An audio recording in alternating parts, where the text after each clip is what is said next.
Hi there, I'm Alex Belinsky, and I'm excited to share with you some crazy, spiritual, and funny stories, all from the Switzerland Geneva mission. These are from some surveys we've collected on the website. I hope you enjoy. From Haley. On Preparation Day, our district was exploring the Roman ruins in Lyon, France, and my companion fell off of a wall, 20 meters on one side with rolling grass, but she fell off the shorter side, maybe 5 meters, onto hard cobblestone. The gash on her head was thankfully superficial, but it was still over 15 centimeters. At the hospital, they tried to shave her whole head to stitch it. She was alert again by that time and complained loudly. They only put in 6 stitches, which left her with an interesting part line in her hair. We were blessed that was all the damage she sustained. Wow. Barbara, my companions and I had several biking accidents. Once my companion went full speed down a long steep hill and crashed into and flipped over a stopped car at the bottom. Another companion was hit by a car.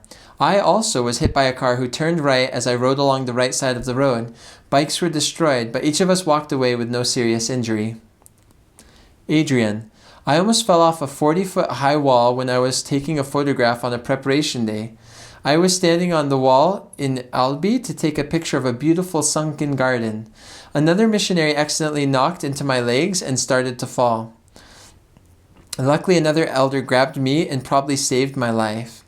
I had only been on my mission for 10 days.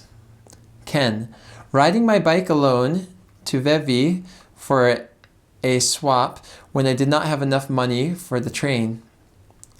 Doug, my first preparation day was spent purchasing a bike. As we left the bike shop, I began grabbing gears. The front derailleur was improperly set, causing the chain to jump too far.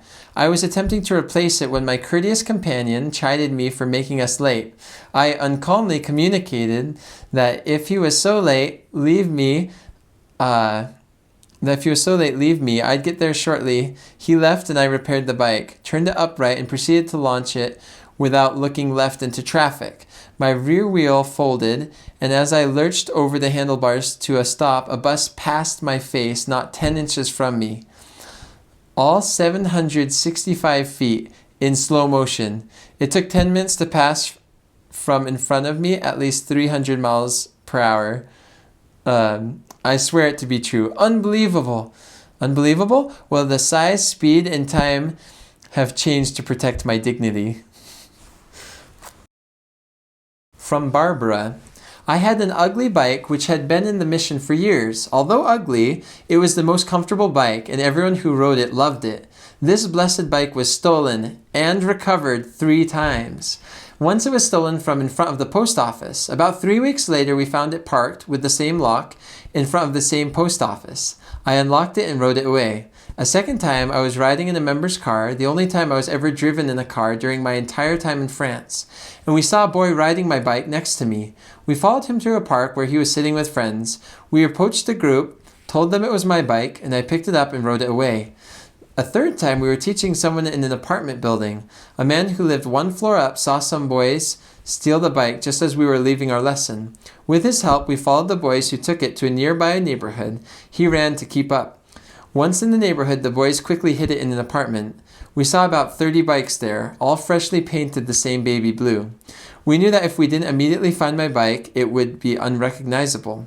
By asking around, we determined which building it had been taken to, and we went door to door. Eventually, someone approached us and said that if we wouldn't call the police, they would leave my bike behind one of the buildings, which they did.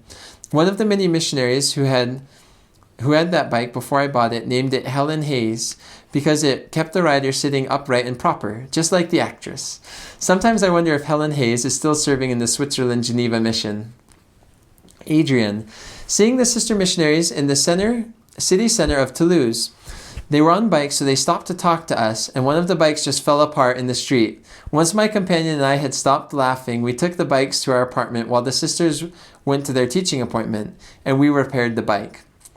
Doug, while in Toulouse in a threesome, I attempted to lead a chivalrous charge, assisting 2 young dames carry a huge package.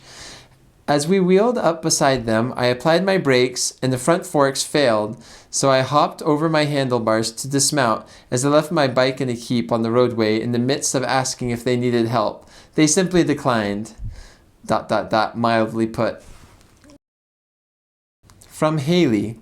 One of our newly baptized members, an elderly woman in Besançon, France, asked for a blessing from the branch president, who is a man from the United States whose French was very limited. And the blessing was supposed to be one of comfort regarding her new faith and the impact on her family.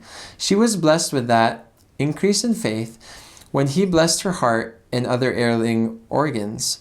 She had told no one of her health issues and was touched that the Lord knew her so well. It was a testimony booster for us as well to be reminded that our Heavenly Father knows each of us individually and wants to bless us. Barbara, listening to the first vocal prayer by an investigator and feeling the overwhelming influence of the Spirit strengthened my testimony. Adrian, witnessing 2 baptisms in the Mediterranean Sea. It was a married couple, and they were very happy. I always suggested that members perform the baptisms for anyone we taught, because that would give them a bond with a member that would last after the missionaries had been transferred. One day I woke up without a voice. I could only whisper. It was probably just a really bad cold, but we had a very important teaching appointment that day, and my junior companion was not confident to teach it without my help.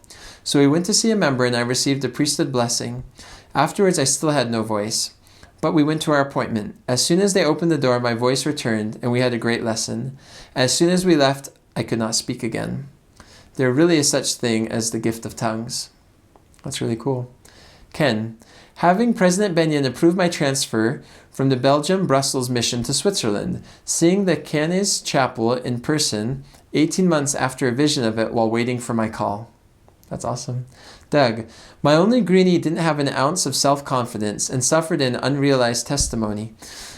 The day I witnessed him overcome his fears and succeed at an enormously huge trial by committing to become. Awesome. Best day of my mission, hands down.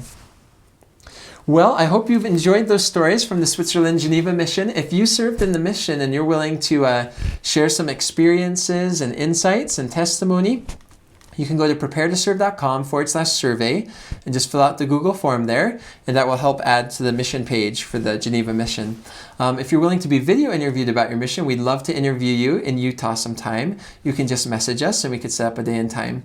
Anyway, thank you so much for watching this video, and I hope you have a tremendous day. Thanks. Bye-bye.